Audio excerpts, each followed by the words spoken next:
They found my daughter at the edge of the woods, barely alive. Her shoes were missing, her dress was torn, and her body was shaking like the earth itself had rejected her. When the police called me, I was standing in my kitchen stirring a pot of soup that no one ever thanked me for. The spoon slipped from my hand and hit the floor with a sharp, metallic sound. I remember staring at it, frozen, thinking, no, not my child. This must be someone else's nightmare. Before I begin, if you care about stories like mine, please like this video and subscribe. It means more to me than you know, because some of us have carried our pain quietly for so long we forget what it feels like to be heard. The hospital hallway smelled like disinfectant and fear. My shoes echoed against the floor as I walked, too fast, too loud, too desperate. Every step felt like I was walking deeper into a truth I wasn't ready to face. When I saw her, my knees nearly gave out. My baby girl, my only daughter. Her skin was pale, her lips cracked, her hair tangled like it had fought the ground itself. Tubes surrounded her small body, machines breathing and blinking where her strength had failed. I took her hand. It was cold, too cold. "Ari," I whispered, "Mama's here." Her fingers twitched. Slowly, painfully, her eyes opened. They didn't focus on me right away. They stared past me like she was still somewhere else, somewhere dark. Then her lips moved, so softly I almost missed it. "My grandmother said I deserved this." I froze. My heart cracked. Not a stranger, not an enemy, not the world. Family. She swallowed hard, her throat trembling. She told me I was a burden, that I was ruining her son's life. She said no one would miss me. My ears rang. My chest felt tight like someone had wrapped rope around my lungs and pulled. I had defended that woman for years, fed her, bathed her, lowered my eyes and my voice for her. I had taught my daughter to respect the elders, even when it hurt. And now my child lay broken because of it. Rain tapped softly against the hospital window, each drop sounding like an accusation. I thought of every time I stayed silent, every time I told myself peace is better than truth, every time I chose family harmony over my daughter's safety. My hands were shaking, but my face stayed still. That's what mothers like me do. We fall apart quietly. The police said it was complicated. My husband said, "Let's not jump to conclusions." My son said, "You're overreacting." But deep down, I knew. This wasn't an accident. This was a message. And I had no idea how deep the betrayal truly went, or how much bloodless cruelty a family can hide behind closed doors. Because what came next shattered everything I believed about love, loyalty, and motherhood. The first night my daughter slept without screaming, I didn't sleep at all. I sat in the hospital chair with my coat still on, hands folded in my lap, staring at the rise and fall of her chest like it was the only thing keeping me alive. Every beep of the machine felt too loud. Every pause felt dangerous. I kept thinking, what if she stops breathing the moment I close my eyes? I leaned my forehead against the cold metal rail of her bed and whispered prayers I hadn't spoken in years. By morning, the family started arriving. Not mushing, not crying, not panicked. They came in quiet pairs, carrying coffee cups, whispering in corners, their faces carefully arranged into concern. The kind of concern that looks right but feels empty. My husband stood near the window, arms crossed. He didn't look at me. He didn't look at our daughter. He looked outside, like the truth might be written on the glass. My son came next. He kissed my cheek quickly and said, "She'll be fine, Mom." Then he checked his phone. I watched him. I waited. I thought maybe he would ask how this happened. He didn't. When the doctor asked questions, real questions, the room grew tense. Was there conflict at home? Anyone she feared? Any recent arguments? No one answered. The silence sat heavy between us, thick and uncomfortable. I could feel it pressing against my chest, begging to be broken. I opened my mouth.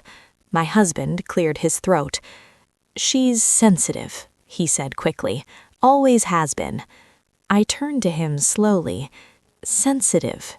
That's what we call pain when we don't want to face it." The doctor nodded, wrote something down, and moved on. And just like that, the truth was tucked away in a file folder, neat and harmless. Later that afternoon, my mother-in-law arrived. Shamim Begum walked in with her head high, pearls around her neck, her perfume filling the room before her words ever did. She didn't look at my daughter, not once. Instead, she looked at me. Her eyes were sharp, calculating, calm. "This is what happens," she said softly, "when children aren't raised with discipline." I felt my hands curl into fists. "She almost died," I said. Shamim sighed like I was the burden. "Drama won't help her heal." I wanted to scream. I wanted to tell her what my daughter had whispered through cracked lips. I wanted to tear the mask off her face right there in that sterile room. But I didn't. I looked around. My husband was silent. My son avoided my eyes. No one stood beside me. And in that moment, I understood something that took me decades to learn. Silence doesn't mean innocence. Silence is protection. That evening, when everyone left, I finally asked my daughter the question that scared me the most. "Baby, why were you in the woods?" Her eyes filled instantly. She turned her face toward the wall. Her voice came out broken, uneven. "She told me to leave. She said I wasn't family anymore." My heart dropped. "She gave me money," Ariba continued, "told me to disappear for a while, said everyone would be happier." I pressed my mouth over my mouth. I could taste metal. My ears rang again. And when I said no, my daughter whispered, she smiled. That smile, I knew it, the kind that hides knives behind kindness. I held my daughter close as tears soaked into my sleeve. My whole life flashed in front of me, every sacrifice, every apology I made for other people's cruelty, every time I chose peace over protection. I thought I was keeping the family together, but all I had really done was teach them I would endure anything. And that realization broke something inside me that would never be repaired, because the truth was finally surfacing, and it was darker than I ever imagined. Night after everyone left again, the hospital room felt heavier than before, the kind of heavy that settles into your bones and refuses to leave. My daughter finally fell asleep, her breathing slow but uneven. I sat beside her with a lukewarm cup of tea cradled between my palms. I didn't drink it. I just held it there, like it might keep my hands from shaking. I stared at her face and started remembering things I had spent years forcing myself to forget. Little moments, small warnings, quiet signs. How Shamim Begum used to correct my daughter in front of others. How she would smile while saying cruel things, then accuse us of being too sensitive. How she always reminded Ariba that she was lucky to be allowed in this family. I had seen it. I had felt it, and still I stayed quiet. I told myself it was respect.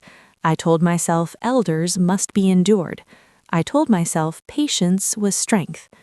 But sitting there, listening to my child breathe through pain, I finally admitted the truth I had been running from. I was afraid. Afraid of conflict, afraid of being blamed, afraid of breaking the family illusion I had spent my whole life holding together with bare hands. A nurse came in quietly to check the IV. She looked at me gently and said, "You're a good mother." I almost laughed. If I were such a good mother, why had my child suffered alone? When morning came, the police returned. This time, they spoke directly to me. They asked again about family dynamics, about home life, about pressure. I looked at my husband. He shook his head slightly, just enough. I swallowed. "Nothing unusual," I said. The words tasted like ash. The officers nodded and left, satisfied. The door closed softly behind them, and with it, another chance for truth slipped away. Later that day, Shamim returned. She stood near the bed this time, arms folded, eyes cold. "She needs to toughen up," she said. "The world isn't kind." I finally looked straight at her. "She was in the woods," I said, "alone." Shamim shrugged. People wander when they're unstable. Something inside me snapped, not loudly, not dramatically, but completely. I realized then that she didn't feel guilt. She felt justified. That night, after everyone left again, I went home to get clothes. The house felt unfamiliar, like it belonged to strangers. The walls were silent, watching me. In Shamim's room, I noticed a drawer slightly open. I don't know why I looked, maybe instinct, maybe fate, maybe guilt trying to make itself useful. Inside, beneath folded scarves and old letters, was an envelope. My daughter's name was written on it. My heart began to pound so hard I could hear it in my ears. Inside were documents, bank statements, transfers, accounts I had never seen before. Large amounts of money, moved quietly, recently. And at the bottom, a handwritten note. "This will solve the problem." My knees buckled. I sat on the bed, papers shaking in my hands. This wasn't just cruelty. This wasn't just words. This was planning. I thought of the money Shamim had given my daughter, the disappear for a while she mentioned. I thought of how calm everyone had been, how quickly they wanted this forgotten, how silence had been demanded, not requested. I folded the papers carefully and put them back exactly as I found them. I walked out of that room a different woman, because now I understood something terrifying. My daughter wasn't just unwanted, she was inconvenient, and I was standing in a house full of people who had chosen comfort over her life. As I locked the door behind me, my chest burned with a truth I could no longer ignore. This family wasn't protecting itself from scandal. They were protecting something far worse. And I had a terrible feeling that if I didn't act soon, I might lose my daughter forever. Or worse, lose myself. It burned through my handbag like a secret trying to escape. I swear I could feel it against my thigh as I drove, hot, heavy, alive. And for the first time in my life, I wasn't scared of what they might say. I was scared of what would happen if I stayed quiet one more day. Back at the hospital, my daughter's room was dim, lit mostly by the blinking machines and the thin gray morning leaking through the blinds.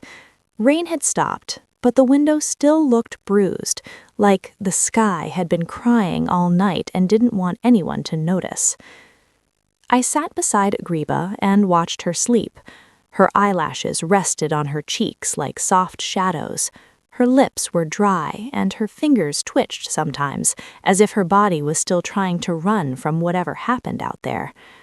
My heart kept whispering a cruel question. Why didn't I protect you sooner? I had raised my children on lessons that sounded beautiful on paper. Respect your elders, keep the peace, family is everything. But nobody told me that sometimes peace is just a nicer word for silence, and sometimes family is just a nicer word for control. I didn't wake her right away. I just held her hand and let my tears fall quietly, so quiet even I felt embarrassed by them, because I had spent so long being the strong one that weakness felt like a crime.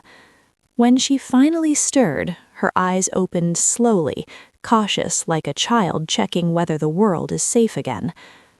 "Mama," she whispered. "I'm here, baby." My voice shook, but I kept it gentle. "You don't have to be brave for me anymore." Her eyes welled up. "I'm sorry." That word hit me like a slap.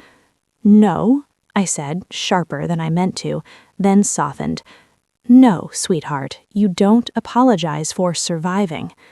She swallowed, her throat moving like it hurt. "They're going to be mad." I froze. Who is they? Ariba looked away toward the wall like naming them would summon them. Dad and Grandma. Grandma, like she was still family, like she still deserved the title. I took a shaky breath and reached into my bag. I didn't pull the papers out yet. I just held the bag tighter, grounding myself. "I need you to tell me the truth. Not the polite truth, not the truth that protects people. The real one." Her fingers tightened around mine, barely, but enough. "She told me I was ruining the house. She said, 'You're old, Mama, that you don't think right anymore, that you're easy to manipulate.'" My stomach twisted. I could almost hear Shamim Begum's voice, sweet as syrup, sharp as glass. Ariba continued, eyes glossy. "She said if I left for a while, if I disappeared, Dad would calm down, that my brother would stop being ashamed of me, that the family could breathe again." I felt my chest squeeze until breathing became work. "Did she threaten you?" I asked. She hesitated, then she nodded, once, small and terrified. "She said if I didn't go quietly, she would make sure I went loudly. She said people would believe whatever she told them, that I wouldn't win." My hands started trembling so badly I had to tuck them under the blanket to hide it. Not because I was ashamed, but because I didn't want my daughter to see how much rage lived inside me. I leaned closer. "Did she give you money?" Her face tightened. "Yes." My heart dropped. The papers in my bag suddenly made perfect sense. "Listen to me," I said, slow and firm, like a prayer. "You are not a burden. You are not a problem to be solved. You are my child." She broke then, quiet sobs, the kind that come from a place too deep for words. I wrapped my arms around her carefully, mindful of tubes and bruises, and I held her like I should have held her years ago. When she calmed, I finally pulled the envelope out. Her eyes widened. "What is that?" "Proof," I said. My voice felt older than my body. "And I'm going to do something I should have done a long time ago." I left the room and walked straight to the hospital social worker's office. My legs felt weak, but my spine felt new. I didn't tell the story like a dramatic woman trying to stir trouble. I told it like a mother reporting a fire. I showed her the bank transfers, the note, the timing, the pattern. The social worker's expression changed from polite to serious in a way I will never forget. "This is financial coercion," she said quietly, "and it could be connected to what happened to your daughter." I nodded, swallowing hard. "I know." She looked me in the eyes. "Are you safe to go home?" I almost laughed at the question, not because it was funny, but because it was heartbreaking. Home. I walked out of that office with a plan in my hands and a truth in my chest. I was done being the family's cushion, done absorbing pain so everyone else could stay comfortable. That evening, I sat by my daughter again and whispered, "I'm going to confront them." Ariba gripped my hand. "Mama, please don't leave me." I kissed her forehead. "I'm not leaving you. I'm choosing you." And as I stepped into the hallway, my phone buzzed. A message from my son. "Mom, we need to talk tonight. Don't make this ugly." My throat went dry because I knew exactly what that meant, and I had a terrible feeling the family wasn't calling a talk, they were calling a judgment. The moment I walked into that living room, I knew I wasn't there to be heard. I was there to be corrected, to be softened, to be reminded of my place. The furniture was arranged too neatly, like a stage prepared in advance. Curtains drawn, lights on. Everyone already seated, waiting. I stood in the doorway for a second longer than necessary, my heart pounding so loudly I was sure they could hear it. I thought of my daughter lying in that hospital bed, her shaking hands, her whispered fear, and I walked in anyway. They didn't invite me to sit. That alone told me everything. Shamim Begum sat at the head of the room, her back straight, her face calm, her hands folded like a woman at prayer, pearls at her neck, lipstick perfectly set. She looked peaceful, like someone who had already decided how this would end. My husband sat to her right, eyes down, fingers interlocked, avoiding everyone equally. My son leaned back in his chair, arms crossed, jaw tight, already irritated. I was the last one standing. "We're concerned about you," Shamim said gently, like she was talking to a confused child. "You've been emotional." Emotional. That word again. Always that word when truth makes people uncomfortable. "I found documents," I said. I didn't raise my voice. I didn't need to. "Bank transfers, notes, money given to my daughter." My son sighed loudly. "Mom, this again?" I reached into my bag and placed the envelope on the table. The sound it made, soft, final, cut through the room. No one spoke. Shamim's eyes flickered to the envelope, then back to my face. She smiled. "You went through my things?" "I went through my child," I said. That smile disappeared. My husband finally looked up. "Mother, what is she talking about?" Shamim stood slowly. "This is being taken out of context." "Then explain it," I said. She didn't. Instead, she turned to my son. "Tell your mother she's mistaken." He hesitated, just for a second. Then he said, "Mom, you're connecting things that don't belong together." I felt something sink inside me. Not anger, not surprise, just grief. "Did you know?" I asked him quietly. He didn't answer. I turned to my husband. "Did you?" His shoulders slumped. I didn't want trouble. That was it. That was the truth that had shaped this entire family. Nobody wanted trouble, so they let it find my daughter instead. "She was going to destroy the family," Shamim snapped suddenly, the calm cracking at last. "I did what I had to do." My breath caught. "You told her to disappear." I gave her an option, a quiet one. My son stood up. "Enough. This ends now." "Yes," I said, "it does." I picked up the envelope and held it tight. "I've already spoken to the hospital social worker." The room went still. Shamim's face drained of color. My husband stood abruptly. "You did what?" I told the truth, for once. My son stared at me like he didn't recognize me. "You're going to tear this family apart." I met his eyes. "No, I'm just refusing to be torn instead."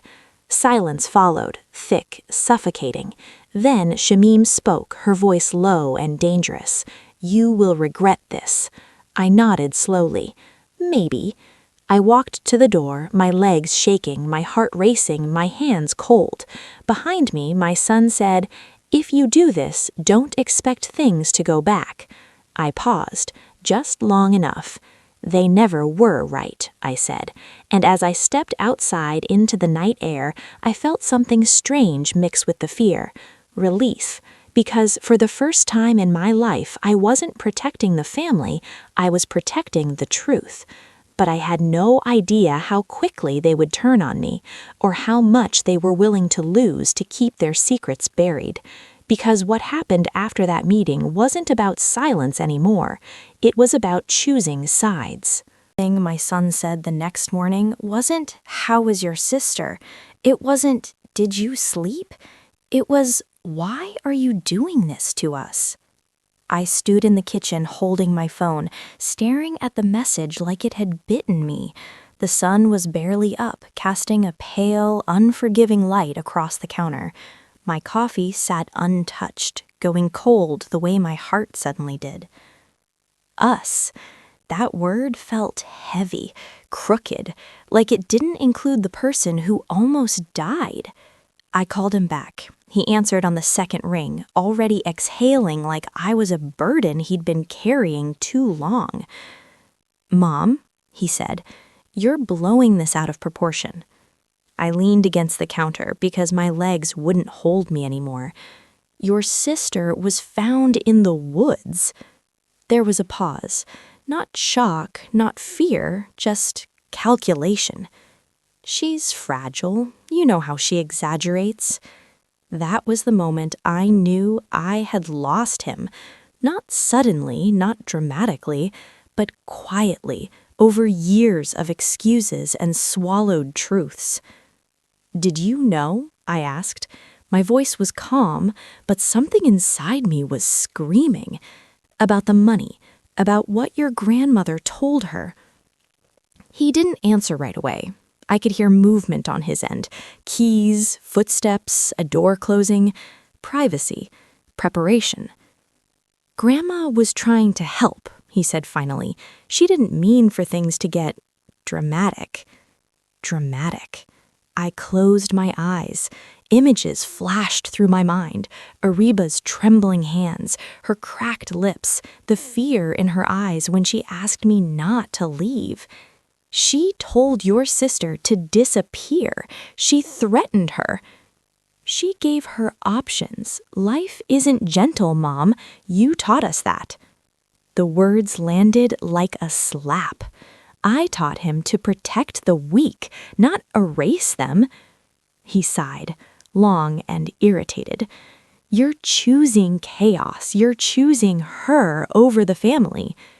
I laughed then, one short, broken sound that surprised us both. "She is the family." Silence stretched between us. I could almost feel him pulling away, retreating to the side that felt safer, easier, more comfortable. "If you keep pushing this," he said carefully, "you're going to ruin everything. Grandma is old. Dad is exhausted. People will talk." There it was. Reputation, comfort, noise. Not once did he say her name. "I'm going to the hospital," I said. "You don't need to be there all the time. She needs space. We all do." I ended the call without saying goodbye. At the hospital, Ariba was awake, staring out the window. The sky was clear that day, too blue for what we were carrying. "Did you call?" she asked quietly. I hesitated, just for a second. "Yes," I said. Her shoulders sank. "He's mad, isn't he?" I sat beside her and took her hand. "He's confused." That was a lie, but it was a gentle one. She nodded like she expected it, like disappointment was familiar. "I don't want to be the reason everyone fights." My heart broke all over again. "You're not the reason. You're the truth, and truth makes noise when it's been buried too long." Later that evening, my husband came by. He stood near the door, awkward and unsure. "Our son thinks we should stop for now," he said. "For whose safety?" I asked. He didn't answer. I realized then that my son hadn't chosen evil, he had chosen comfort, and comfort had chosen him right back. That night, as I sat alone in the hospital room watching my daughter sleep, my phone buzzed again. A text from my son. "If you keep talking to outsiders, don't expect me to stand with you." I stared at the words until they blurred, because in that moment I understood the true cost of truth. Sometimes justice doesn't just ask for courage. Sometimes it asks for a child. And I had a terrible feeling this was only the beginning, because the more I spoke, the more dangerous the silence around me became. The knock on the door came at 6:12 in the morning. Not loud, not urgent, just firm enough to tell me this wasn't a mistake. I stood there in my robe, barefoot on cold tile, my heart thudding like it already knew what this was about. When I opened the door, 2 officers stood quietly, hats in hand, faces serious but not unkind. "Ma'am," one of them said, "we need to ask you some questions." That's when I knew. The silence had finally cracked. I invited them in, my hands trembling as I gestured toward the couch. The house felt smaller suddenly, like the walls were listening. One officer took notes while the other asked careful questions, different questions than before. Not what happened, but who benefited. I told them everything. Not as a dramatic mother, not as a bitter wife, but as a woman who had watched her child slowly erased inside her own home. I spoke about the money, the pressure, the words whispered behind closed doors, the disappearance that was supposed to solve a problem quietly. One officer nodded slowly. "This looks like coercion," he said, "possibly financial abuse." I swallowed hard. "My daughter almost died." "Yes," he replied gently, "and that's why we're here now." At the hospital, they spoke to Ariba again. This time, they didn't rush her. They let her pause, let her cry, let her breathe. I sat outside the room, my back against the wall, hands clasped so tightly my knuckles ached. Every sound inside, the murmur of voices, the scratch of a pen, felt like judgment passing through the air. When the door opened, the officer looked at me differently, not politely, respectfully. "We believe your daughter," he said. My knees nearly gave out. For the first time since this nightmare began, someone in authority wasn't asking us to stay quiet. They weren't asking us to smooth things over. They weren't protecting comfort. They were protecting truth. But truth has a price. That afternoon, my phone exploded with messages from my husband, from my son, from relatives who suddenly remembered my number. "What did you tell them? You've gone too far. You're humiliating us." I turned my phone face down because something had shifted. The family wasn't united anymore. They were panicking, and panic only comes when people realize they're losing control. That night, as I sat beside my daughter and listened to the rain begin again, she whispered, "Mama, are we in trouble?" I kissed her hair and said the bravest thing I had ever said. "No, sweetheart, we're finally being seen." But deep down, I knew this wasn't the end. It was only the moment before the fight, because when secrets start to surface, the people who buried them don't go quietly. The first sign that Shamim Begum was losing control came quietly. No shouting, no threats, just a phone call she didn't return. I noticed it immediately, because for years she returned every call. She ruled our lives through timing, through urgency, through fear disguised as concern. If she stayed silent, it meant something had shifted. I was sitting beside my daughter when my husband walked into the hospital room, pale and unsteady, like a man who had misplaced his spine. "They're asking questions," he said. I didn't look up. "Good." He rubbed his face. "Mother says she doesn't feel well. She says this stress is dangerous for her heart." I almost smiled. Almost. For years, stress had been my daughter's problem. My problem. Now suddenly, it mattered. That afternoon, Shamim came to the hospital. She didn't sweep in like before. No perfume cloud, no pearls, no authority. She stood near the door, smaller somehow, her eyes darting toward the hallway like she expected someone to be listening. She didn't look at Ariba. Instead, she looked at me. "You've embarrassed this family," she said quietly.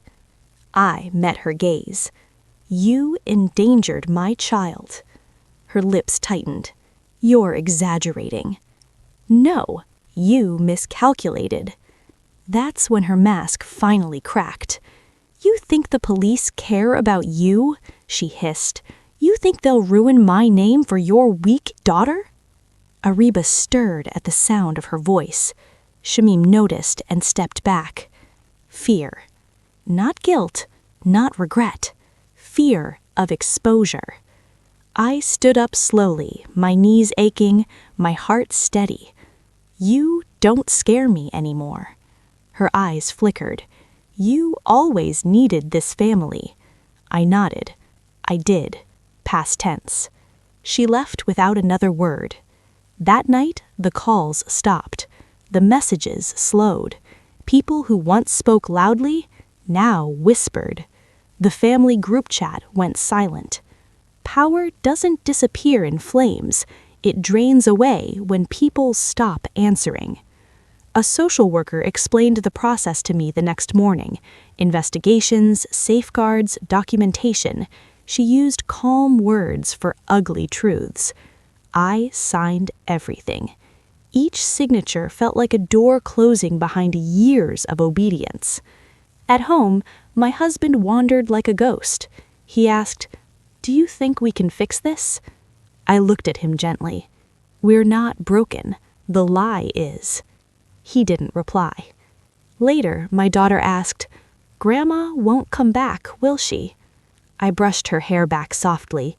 "Not into our lives." She nodded. Relief loosened her shoulders in a way no medicine ever had. That night, I slept for the first time in weeks. But peace doesn't arrive all at once. It comes in pieces. And as I drifted off, my phone buzzed one last time. A message from my son. "You've crossed a line. Don't expect forgiveness." I stared at the screen, my chest tightening. Because I knew what was coming next wasn't reconciliation. It was retaliation. And the people who lose control always try one last time to take something with them. The first time my daughter laughed again, it startled me. Not because it was loud, but because it sounded unfamiliar, like a memory trying to return without permission. It slipped out while we were watching something silly on her phone, and for a split second, she covered her mouth as if she'd done something wrong. I froze. My heart stopped. Then it ached in a way I welcomed. Healing, I learned, doesn't announce itself.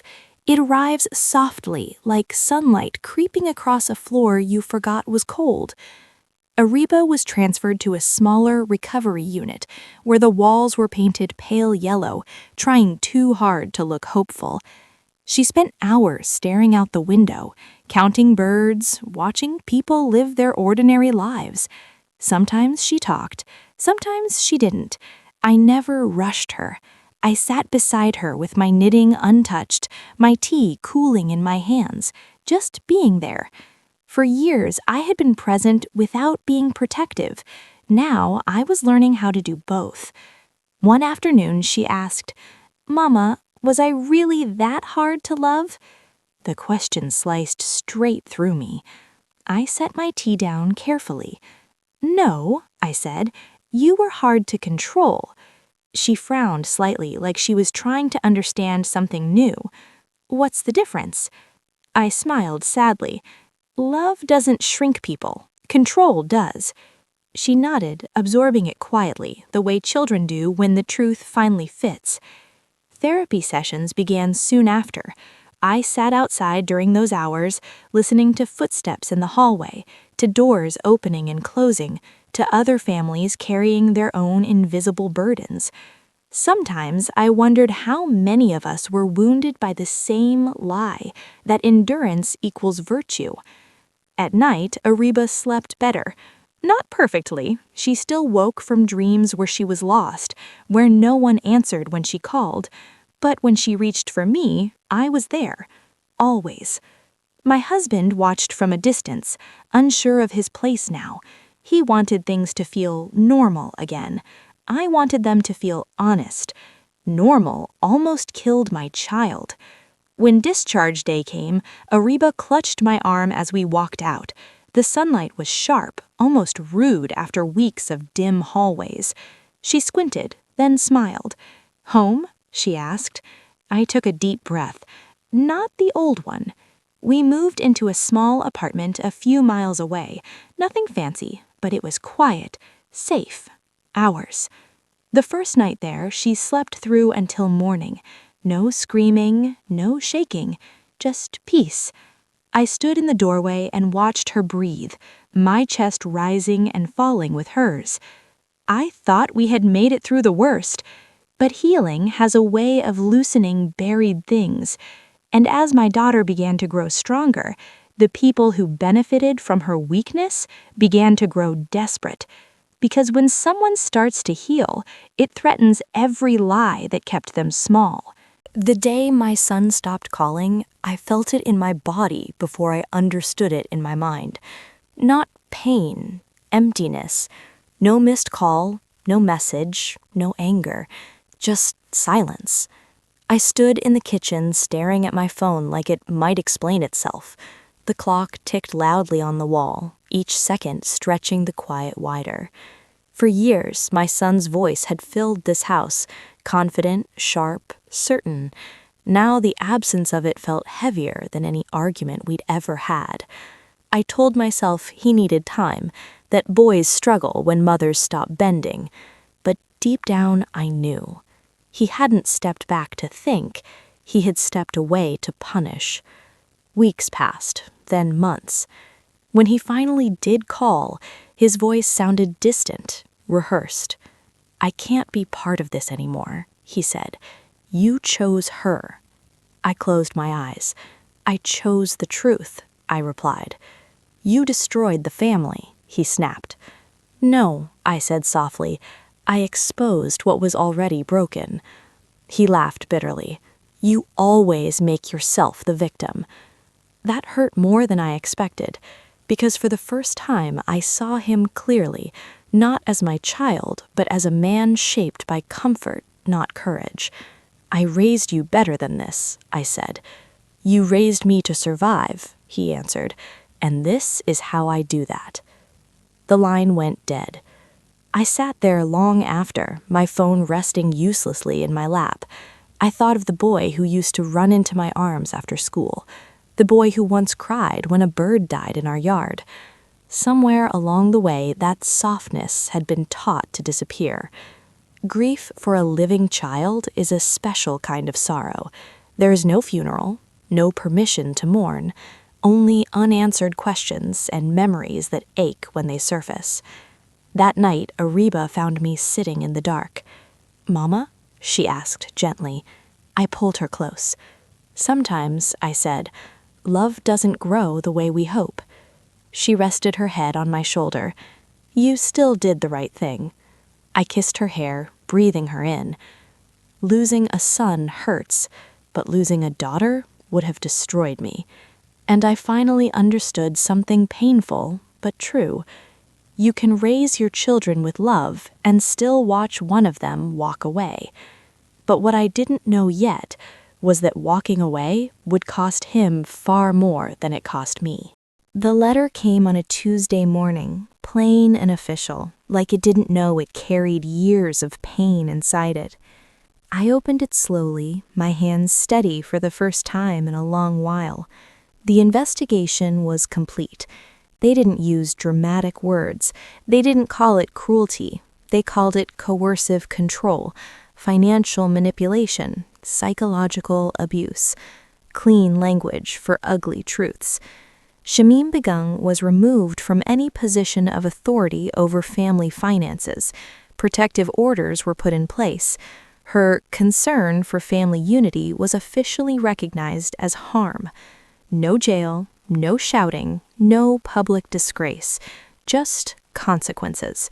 She lost what mattered to her most: control, influence, and the silence of obedience. People stopped visiting her, stopped asking advice, stopped defending. Power leaves the same way it arrives, through permission, and hers had been revoked. My husband aged quickly after that. He tried to apologize, but his words came too late and too careful. "I didn't know how to stand up to her," he said. "I did," I answered gently. "I just learned too late." We separated quietly, not out of anger, but truth. Some bridges collapse under the weight of what they carried for too long. I didn't hate him, but I didn't go back either. At night, I slept without fear for the first time in decades. No footsteps outside my door, no listening for moods, no preparing excuses. Peace felt unfamiliar, but honest. Ariba blossomed slowly. She started painting again, singing softly while cooking, smiling without checking who might be watching. One evening, she said, "Mama, do you think Grandma knows she was wrong?" I thought carefully. I think she knows she lost. Sometimes that's the closest thing to understanding people ever reach. Justice didn't come with fireworks. It came with distance, boundaries, quiet. And that quiet finally belonged to us. But healing has one last test: forgiveness. And I wasn't sure I was ready for that yet. Forgiving her was hard. Forgiving my husband was harder. But forgiving myself, that nearly broke me. I replayed the past like a cruel film. Every moment I stayed silent. Every time I told my daughter to be patient.